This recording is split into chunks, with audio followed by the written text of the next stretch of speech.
আল্লাহ আমার রব, এই রবি আমার সব। দামে দামে তন মনে তারি অনুভব।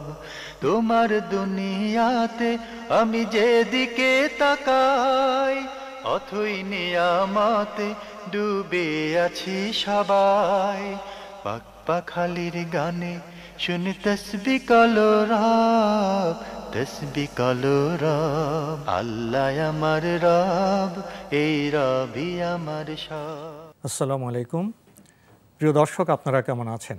সবাই ভালো থাকুন, সেটাই আমাদের একান্ত কামনা। শুরু হলো আপনাদের প্রশ্ন নিয়ে আপনাদের এই প্রিয় অনুষ্ঠান আপনার জিজ্ঞাসা, এনটিভি আয়োজিত এবং লাভেলো নিবেদিত। আপনাদের সাথে আছি আমি জয়নুল আবেদিন আজাদ। আর আপনাদের মনে জাগা চিঠির প্রশ্নের জবাব দিচ্ছেন বিশিষ্ট আলেম ডক্টর মোহাম্মদ সাইফুল্লাহ। আসসালামু আলাইকুম ওয়া রাহমাতুল্লাহি ওয়া বারাকাতুহু। প্রিয় দর্শক, চলুন তাহলে জিজ্ঞাসার জগতে। শুরুতেই একটি ইমেল, এটি পাঠিয়েছেন নিলুফার হোসাইন। লিখেছেন, আমি আপনার জিজ্ঞাসা অনুষ্ঠানের একজন নিয়মিত দর্শক। এই অনুষ্ঠানের বিভিন্ন প্রশ্ন উত্তরের মাধ্যমে আমরা অনেক উপকৃত হচ্ছি। দেখা যায় অজানা কোনো একটি প্রশ্নে বোধোদয় হয়, এই প্রশ্নের উত্তর জানা আমার দরকার ছিল। লিখেছেন, কোনো দুঃসময়ে কোন বিষয়টা আগে আসবে? আল্লাহ আমাদের ধৈর্যের পরীক্ষা করছেন, নাকি আমার কোনো ভুল, উদাসীনতা অথবা পাপের শাস্তি এটি? খুবই গুরুত্বপূর্ণ প্রশ্ন করেছেন।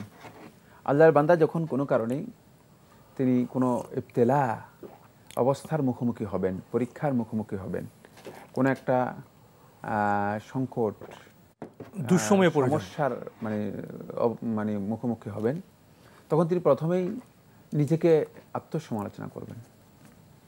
প্রথমে তিনি নিজের অপরাধের বিষয়ে স্বীকৃতি প্রদান করবেন। ফায়াতারাফু বিযুনুবিহিম, তারা তাদের পাপ অপরাধের বিষয়টি স্বীকার করে নেবে। এটাই হচ্ছে মূলত ইসলামের মৌলিক নির্দেশনা। কারণ আল্লাহ সুবহানাহু ওয়া তাআলা বান্দাকে দেখেন, বান্দা আল্লাহ রাব্বুল আলামিনের কাছে কতটুকু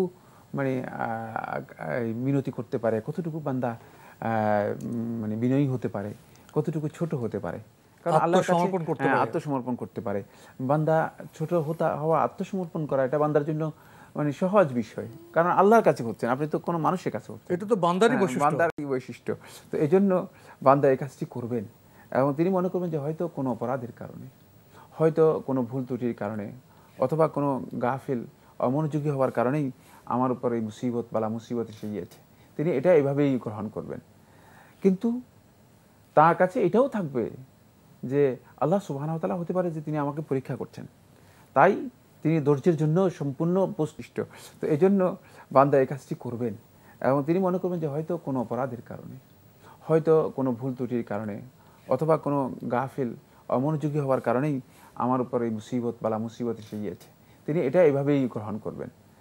কিন্তু তার কাছে এটাও থাকবে যে আল্লাহ সুবহানাহু ওয়া তাআলা হতে পারে যে তিনি আমাকে পরীক্ষা করছেন, তাই তিনি ধৈর্যের জন্য সম্পূর্ণ প্রস্তুত থাকবেন, সার্বক্ষণিক প্রস্তুত থাকবেন ধৈর্য ধারণ করার জন্য।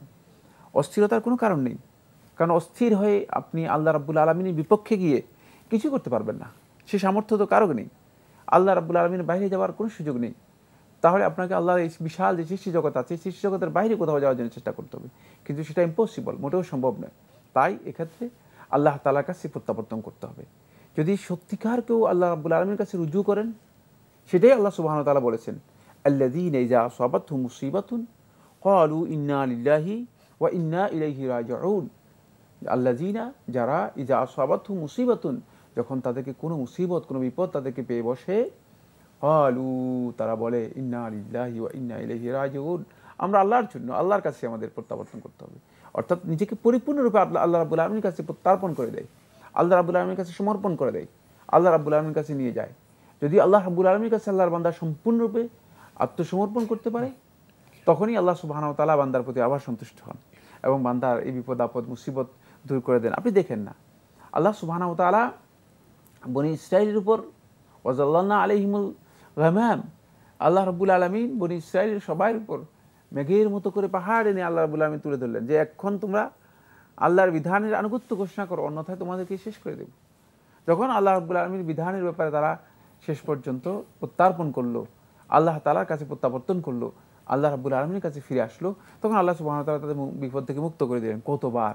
একবার, দুইবার, তিনবার না, আল্লাহ সুবহানাহু ওয়া তাআলা কোরআনে কারীমের মধ্যে বলেছেন 11 বার আল্লাহ সুবহানাহু ওয়া তাআলা তাদের উপর আযাব নিয়ে এসে সেই আযাব আল্লাহ রাব্বুল আলামিন উঠিয়ে নিয়েছেন, সেই আযাব উঠিয়ে নিয়েছেন আল্লাহ সুবহানাহু ওয়া তাআলা বনী ইসরাঈলের উপর।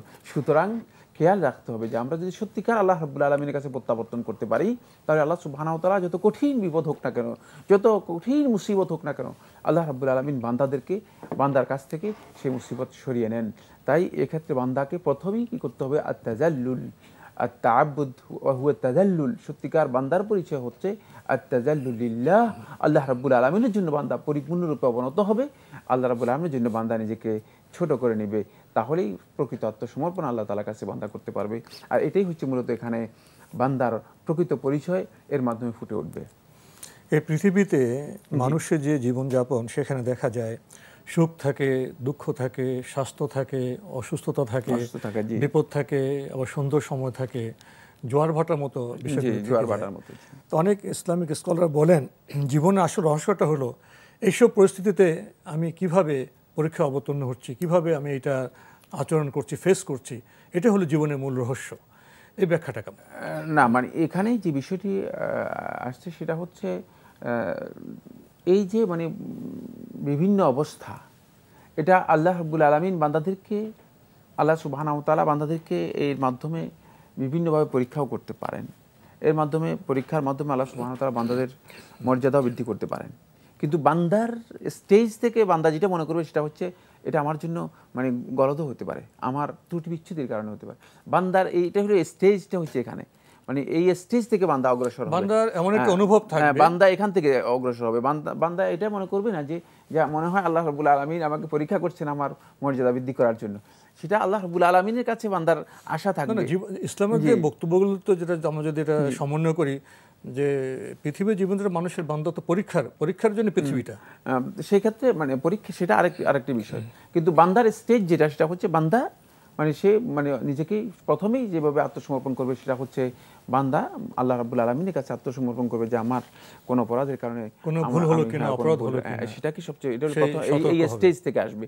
যদি এই স্টেজ থেকে না আসে তাহলে বান্দা সত্যিকার মানে বন্দেগীর বা উবুদিয়তের যে অংশটুকু সেটার পরিচয় দিতে পারেনি। এজন্য শাইখুল ইসলাম ইবনে তাইমিয়া রাহমাতুল্লাহ আলাইহি আল উবুদিয়ার মধ্যে এটা উল্লেখ করেছেন যে বান্দার প্রকৃত অবস্থানটা হচ্ছে এখানে, যে বান্দা সত্যিকারভাবে আল্লাহ রাব্বুল আলামিনের কাছে নিজেকে কতটুকু অবনত করতে পেরেছে, কতটুকু নিজেকে মানে সমর্পণ করতে পেরেছে আল্লাহ তাআলার কাছে, এটা হচ্ছে বান্দার প্রকৃত অবস্থান। এবং সেই অবস্থানটুকু নিশ্চিত করতে পারলে তিনি ওই পরীক্ষায় তিনি উত্তীর্ণ হয়ে যাবেন। পরীক্ষা উত্তীর্ণ হওয়ার জন্য তাকে মানে এটা করতে হবে না যে না আমি এটা পরীক্ষার মুখোমুখি হয়েছি। সেক্ষেত্রে সবচেয়ে বড় কথা হচ্ছে ধৈর্যের জন্য নিজেকে প্রস্তুত থাকা। প্রিয় দর্শক, আপনি আরও লিখেছেন আরাফার মাঠে বেখেয়ালিভাবে কোনো হাজি গাছের পাতা ছিঁড়লে তার কাফফারা কি?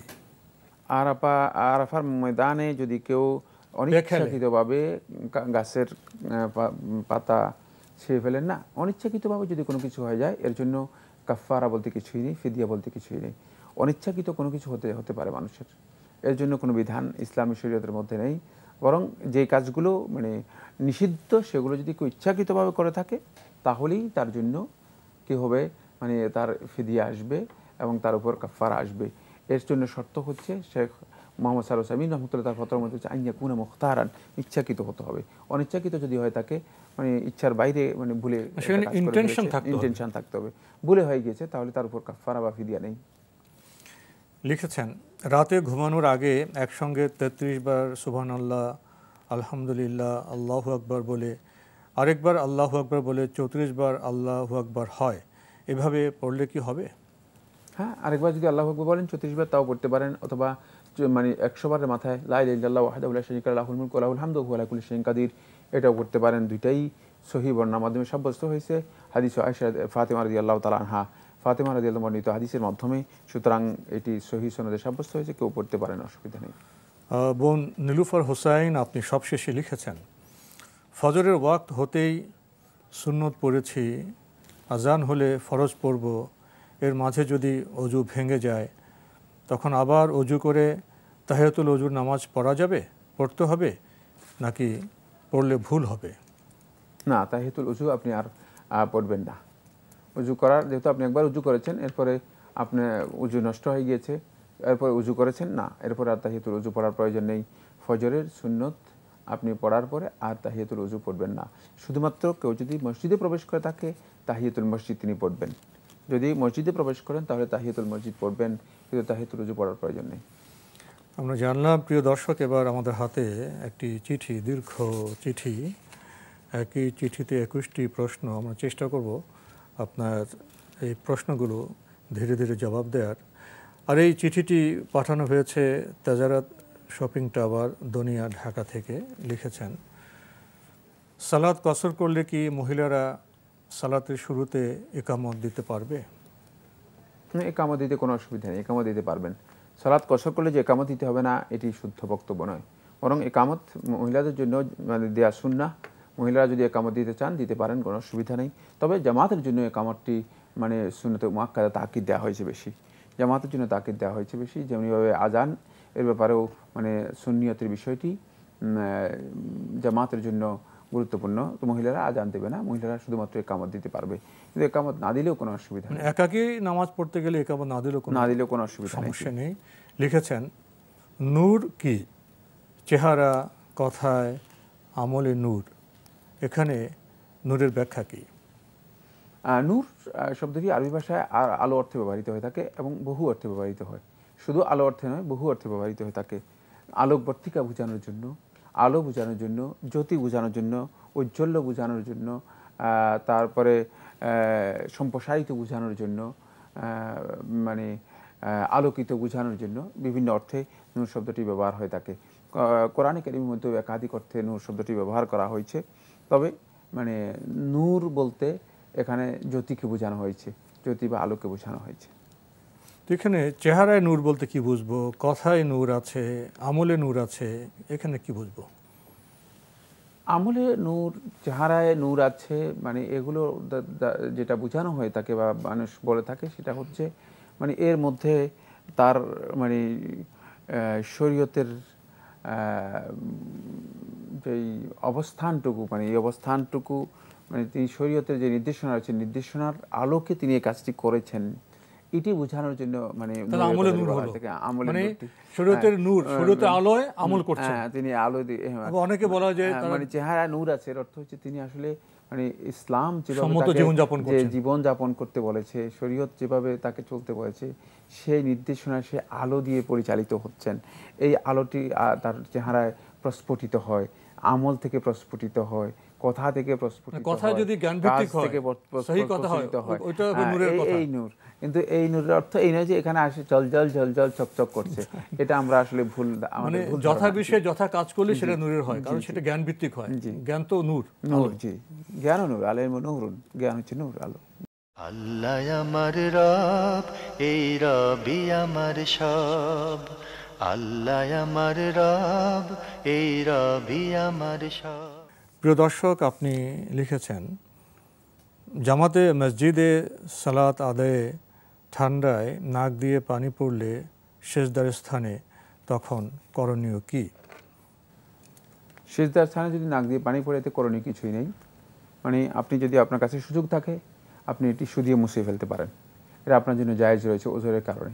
অসুস্থ ব্যক্তি ওজরের কারণে তিনি নাক দিয়ে যদি পানি পড়ে টিস্যু দিয়ে সেটা মুছে তিনি পকেটের মধ্যে রেখে দিতে পারেন, এটা তার জন্য জায়েজ রয়েছে, না জায়েজ নয়। যেহেতু সালাতের মধ্যে এই ধরনের একটা অবস্থা হলে ওজর থাকার কারণে এটা তার জন্য জায়েজ। তবে যদি কোথাও পড়ে গেল, নাক দিয়ে পানি সেজদা জায়গায় পড়ে গেল অথবা নিচে পড়ে গেল, তাহলে পরবর্তী সময় মুছে দিতে পারেন, কিন্তু এতে কোনো অসুবিধা নেই, এটা না জায়েজ নয়। আসলে অসুস্থ ব্যক্তির তো অনেক সমস্যা হয়। জি জি, নাক দিয়ে শুধু পানি কেন, অনেক সময় রক্ত পড়ে যায়। জি জি, আবার তখন তিনি বিব্রত হন, আমার এই জায়গায় অনেক মুসল্লি ভাই নামাজ পড়বেন, আমার নাকের পানি পড়তেছে, রক্ত পড়েছে, এটা তো বোধহয় অপরিচ্ছন্ন হয়ে গেল, তার কোনো ক্ষতি হয়ে গেল, এবং ভাবনা আসে। তো সে ভাবনা থেকে তিনি পরবর্তী পর্যায়ে এটা মুছে নিতে পারেন। হ্যাঁ, সেটা যদি তার কাছে টিস্যু থাকে তিনি টিস্যু নিয়ে মুছতে পারেন, মুছে দিতে পারেন। যদি রক্ত পড়ে তাহলে মুছে দেওয়াটাই হচ্ছে উত্তম। কারণ হলো অন্য মুসল্লিরা সালাত আদায় করবে, সেক্ষেত্রে এটা মানে উচিত হবে না, মুছে দেবেন। কিন্তু মানে যদি নাক দিয়ে পানি পড়ে থাকে, এটা মানে মুছে দেওয়াটাই উত্তম, কোনো সন্দেহ নেই। কিন্তু যদি না মুছে এতে সালাত হয়ে যাবে, সালাতের অসুবিধা আর হবে রক্ত না। পড়লে তো নামাজ সালাতে কোনো ক্ষতি হবে না, সালাতের ক্ষতি হবে না। তো এক্ষেত্রে এটা অসুস্থ ব্যক্তির আমার মাসালা। মনে হয় যারা ব্যবস্থাপক আছেন, মসজিদ কমিটি আছেন, তাদের তো দেখাও দায়িত্ব আছে। তারা তো অবজার্ভ করেন কত মানুষ আছে, বৃদ্ধ আছেন, অসুস্থ মানুষ না, আছেন। মসজিদ তো পরিষ্কার করা হয়, মসজিদে খাদেম আছে দেখে শুনে পরিষ্কার করার জন্য, যেটা হবে সেখানে যে কাপড় থাকবে সেটা জারুদার আছে, ধুয়ে দেওয়ার ব্যবস্থা করতে হবে। ব্যবস্থাপনার এখানে বোধহয় দায়িত্ব রয়ে গেছে। আপনি আরও লিখেছেন ঢাকার মধ্যে অফিস, কিন্তু যানজটের কারণে সালাত মিস হলে করণীয় কি? মিস হয় কিভাবে সেটা বলতে হবে, তাহলে আমরা বুঝতে পারবো যে কি কারণ। মিস হওয়ার কিছুই তো এখানে নেই। যানজটের কারণে আপনি যদি মাগরিবের সালাত আদায় করতে পারেন নাই, আপনি মানে এশার সাথে আদায় করবেন, জমা করবেন, এশার ওয়াক্তে আপনি আদায় করবেন, তো মিস হয় নাই, সালাত মিস হবে। মিস হওয়ার কোনো সুযোগই ইসলামের মধ্যে নেই। আসল কথা হচ্ছে সালাত সম্পর্কে আমরা জ্ঞান না রাখি না, এই কারণে আমরা বলতেছি সালাত মিস হয়ে যাচ্ছে। না, সালাত মিস হওয়ার কিছুই নেই। এশার টাইম আপনার একেবারে সেই মানে 12টার পর পর্যন্ত, 1টা 2টা 3টা পর্যন্ত আপনি আদায় করতে পারবেন, কোনো অসুবিধা কিন্তু নেই। মাগরিব তো উনি সময় পড়তে পারলেন না, এটা কি মিস বলতেছেন? না, এটা মিস না, এটা মিসের কিছুই নেই। যদি যানজটে উনি ওজোর আছে, পড়তে পারছেন না, যানজটের মধ্যে, সফরের মধ্যে কোনো ভাই যদি থেকে যান, তিনি জমা তাখির করতে পারেন। তিনি তার সালাতকে, যেই সালাতগুলো জমা করা যায় সেগুলোকে মাগরিব এবং এশাকে, এশার লাস্ট ওয়াক্ত পর্যন্ত জমে তাখির করতে পারবেন, মানে পিছিয়ে তিনি জমা করতে পারবেন, একত্রে আদায় করতে পারবেন। এখানে সালাত মিস হবে না, মিস হওয়ার ইসলামিক কোনো বিধান নেই। এখানে আবার সমস্যাটা হলো সফর সম্পর্কে আমাদের জ্ঞানগত ধারণা। আমরা অনেকে মনে করি যে এক ডিস্ট্রিক্ট থেকে অন্য ডিস্ট্রিক্টে গেলে সফর হয়, কিন্তু নিজ শহরের মধ্যে যদি সফর হয়, না, এটা তো সফর, তিনি তো গাড়ির মধ্যেই রয়েছেন। তার মানে নিজ শহরের মধ্যে সফর হতে পারে, অবশ্যই এটা তো হাকিকি সফর, তিনি তো সফরের মধ্যে রয়েছেন। হ্যাঁ, অবশ্যই। তাহলে এখানে জমার বিধান, হ্যাঁ, তাহলে আমি যদি সফর সম্পর্কে আমাদের ধারণা ঠিক থাকে এবং জমার বিধান সম্পর্কে আমাদের ধারণা ঠিক থাকে, তাহলে মাগরিব যদি আমি আশার সাথে গিয়ে পড়ি, এটা আমার মিস হচ্ছে না, তখন এটা স্পষ্ট না, মিস হওয়ার কোনো সুযোগই নেই। ইসলামের মধ্যে সালাত মিস হওয়ার কোনো সুযোগ নেই। যদি সালাতের মাসআলা সম্পর্কে জ্ঞান না রাখি আমরা, তাহলে আমরা বলবো যে সালাত মিস হয়ে যাচ্ছে। না, সালাত মিস হওয়ার কোনো সুযোগ নেই। আপনি সালাতকে তাকদিমও করতে পারেন, মানে প্রথম ওয়াক্তেও আদায় করতে পারেন, তাখিরও করতে পারেন, একবারে শেষ ওয়াক্তেও আদায় করতে পারেন। মাগরিব এবং এশাকে একসাথে করে মাগরিবের প্রথম ওয়াক্তে আদায় করতে পারেন, আবার মাগরিব এবং এশাকে একত্রিত করে আপনি এশার শেষ ওয়াক্ত পর্যন্ত আদায় করতে পারেন। তাহলে আপনি সেখানে অনেক বড় সুযোগ পেয়ে, যেমন জোহর এবং আসরকে আপনি জোহরের ওয়াক্তেও আদায় করতে পারেন, মানে একত্রিত করে, আবার জোহর এবং আসরকে একত্রিত করে আসরের শেষ ওয়াক্ত আদায় করতে পারেন। যখন আপনি মানে গাড়ির মধ্যে থাকবেন, যখন আপনি সফরের মধ্যে থাকবেন, আপনার জন্য এই বিধানগুলো জায়েজ, ইসলাম এটা অনুমোদন দেওয়া রয়েছে। আমরা খুবই গুরুত্বপূর্ণ বিষয়ে অবগত হলাম। প্রিয় দর্শক আরও লিখেছেন, হায়েজ নেফাস অবস্থায় আজানের জবাব না দেয় কি উত্তম? না, আজানের জবাব যদি আপনি দেন, দিতে পারেন, কোনো অসুবিধা না দেওয়া উত্তম এ কথা শুদ্ধ নয়, দিতে পারেন, দিতে পারেন। জি, লিখেছেন, মনে বাধা আসলে বা খটকা লাগলে সে কাজ করা কি অনুচিত? না, এটাকে তাফাউল বলা হয় থাকে। এটা হলো আপনি কোনো কাজে মানে কুলক্ষণ নির্ধারণ করে নেওয়া। মনে খটকা লেগেছে অথবা বাধা এসেছে ধারণা অনুযায়ী, আর আপনি মনে করেন যেটা মনে হয় কুলক্ষণ, তাহলে আত্মীয়াত মিনা শিরক অথবা আত্মীয়াত শিরকুন।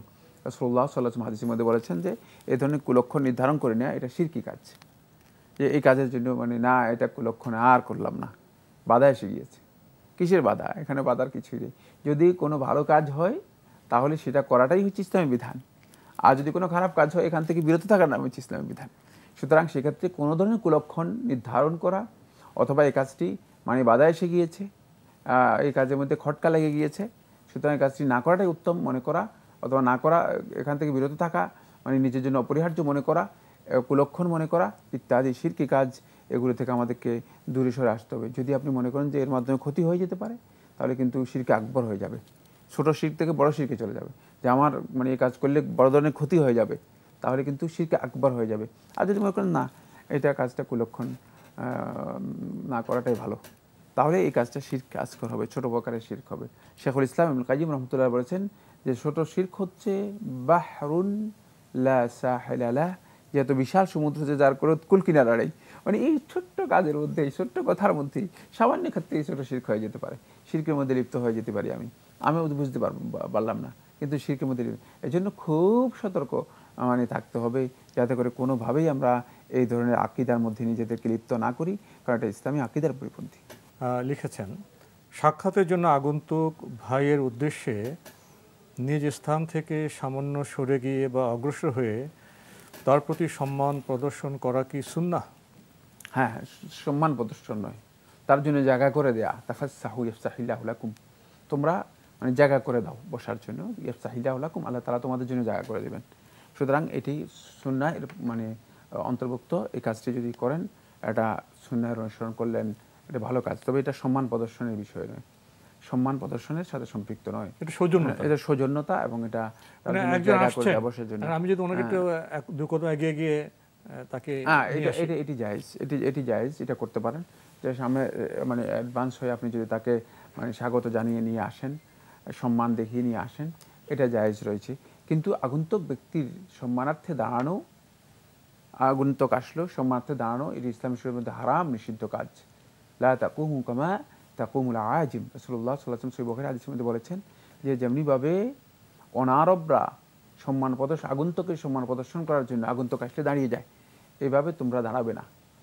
কিন্তু যদি কাউকে সম্মান দেখাতে হয়, তাহলে সামনে গিয়ে অগ্রসর হয় তাকে স্বাগত জানিয়ে নিয়ে আসা, সেটা জায়েজ রয়েছে। কিন্তু মানে শুধুমাত্র সবাই দাঁড়িয়ে গেল, এই কাজটি ইসলামী শরীয়তের মধ্যে নিষিদ্ধ এবং হারাম কাজ, এটি জায়েজ নেই।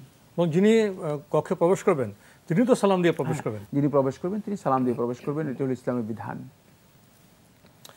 তো আজকে আমাদের এখানে শেষ করতে হচ্ছে। আপনাকে অনেক ধন্যবাদ। আপনাকে অশেষ ধন্যবাদ। প্রিয় দর্শক, আমরা এতক্ষণ দেখছিলাম এনটিভি আয়োজিত এবং লাভেলো নিবেদিত অনুষ্ঠান আপনার জিজ্ঞাসা। আমাদের অনুষ্ঠান আপনারা এনটিভি অনলাইনেও দেখতে পারবেন। ভিজিট করুন www.ntvbd.com। এছাড়া ইউটিউবে এবং আমাদের ভেরিফাইড ফেসবুক পেজেও অনুষ্ঠান দেখতে পারবেন। আজকে শেষে আমরা খুবই গুরুত্বপূর্ণ একটি বিষয়ে অবগত হলাম যে যখন আগন্তুক প্রবেশ করবেন তখন আমাদের আচরণ কেমন হবে। দেখা যায় আমাদের দেশে, সমাজে একজন প্রবেশ করলেন কক্ষে, সবাই দাঁড়িয়ে গেলেন। এই বিষয়টি ইসলাম সম্মত নয়। কিন্তু আগন্তুকে স্বাগত জানাবার জন্য কেউ একজন সামনে গিয়ে তাকে নিয়ে আসলেন, এই যে সৌজন্যতা, এটা অনুমোদন আছে। আসলে এসব বিষয়ে আমরা আরও সচেতন হই সতর্ক। চিঠি লিখুন, প্রশ্ন পাঠান আমাদের ঠিকানায়। পরিচালক আপনার জিজ্ঞাসা, এনটিভি, বিএসসি ভবন, 7ম তলা, 102 কাজী নজরুল ইসলাম এভিনিউ, কারওয়ান বাজার, ঢাকা 1215। আপনারা ইমেলও করতে পারেন। আমাদের ইমেল অ্যাড্রেস আপনার জিজ্ঞাসা @ntvbd.com। প্রিয় দর্শক, মহান আল্লাহ আমাদের সবাইকে নিরাপদে রাখুন শান্তিতে। আসসালামু আলাইকুম। আল্লাহ আমার রব, এই রবি আমার সব, দামে দামে তুন মনে তারি অনুভব। আল্লাহ আমার রব, এই রবি আমার সব।